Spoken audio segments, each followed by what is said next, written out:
এখানে আন্তর্জাতিক বিমানবন্দর শুধু নামেই আন্তর্জাতিক, এখানে কিন্তু আভ্যন্তরীণ সার্ভিস পরিচালিত হচ্ছে।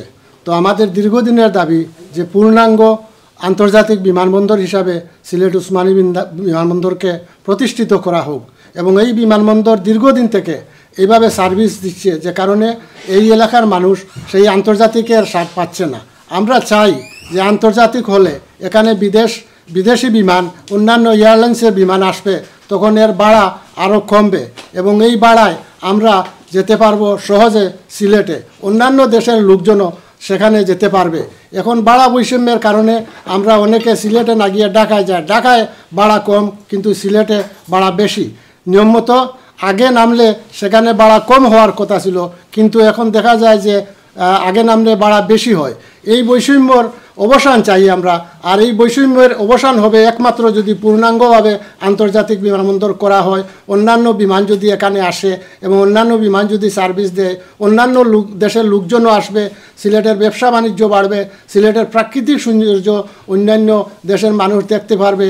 সুতরাং আমরা এই দাবির কারণে আমাদের human rights and peace for Bangladesh ইউকের পক্ষ থেকে আজকে এখানে আমরা সবার আয়োজন করেছি। Immediate full status of international airport at Sylhet গত 22 বছর ধরে আসলে এটা শুধু নামে মাত্র ইন্টারন্যাশনাল, কিন্তু there are no international facilities apart from একটা বিমান, বাংলাদেশ বিমান ছাড়া অন্যান্য এয়ারক্রাফট সেখানে নামার ওঠার সুযোগ নাই, যার কারণে we the Sylhetis have been badly discriminated on the fares. যেখানে ঢাকাতে গেলে 800 পাউন্ড, সিলেটে গেলে এখানে 1400 পাউন্ড।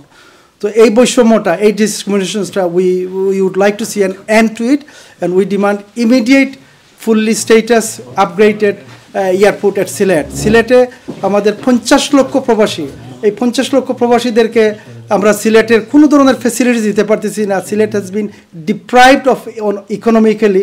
যদি সিলেটে যদি ইন্টারন্যাশনাল অন্যান্য এয়ারক্রাফট লামার ওঠার যদি সুযোগ দেওয়া হয়, তাহলে সিলেটের economy will get A serious boost. এই জন্য আমরা বর্তমান ইন্টেরিয়াম সরকারের কাছে এটা ডিমান্ড করতেছি যে without further delays Sylhet should be immediately implemented as an international airport. Sorry, Bangabir M A G. Osmani তাই তো আসলে থানোর ডাকে আসলে আমরা সাড়া দিয়া 1971 এই প্রবাসে আমরা এই লন্ডন এপিক সেন্টার অফ এনআরভিস আমরা ওই সময় 482,000 পাউন্ড আমরা কালেকশন করে দিয়েছিলাম।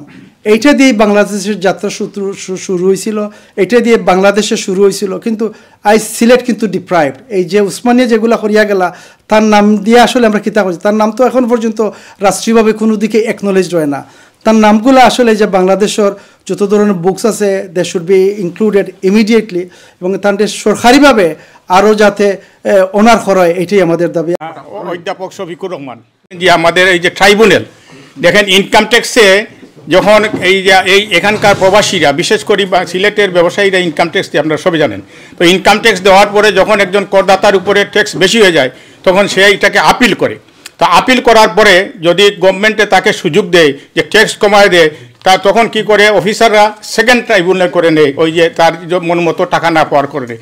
এই ট্রাইব্যুনালটা এখন ঢাকায় যেতে হয়। তো আমাদের দীর্ঘদিনের দাবি, সব বিভাগে ট্রাইব্যুনাল আছে, অথচ সিলেটের জনগণকে, সিলেটের করদাতাদেরকে ঢাকায় ট্রাইব্যুনাল নিতে হতে। আমরা দাবি করব যে অন্যান্য চিটাগাং, রাজশাহী বিভাগের মতো সিলেটের ইনকাম ট্যাক্সের ট্রাইব্যুনালটা দেওয়া হোক।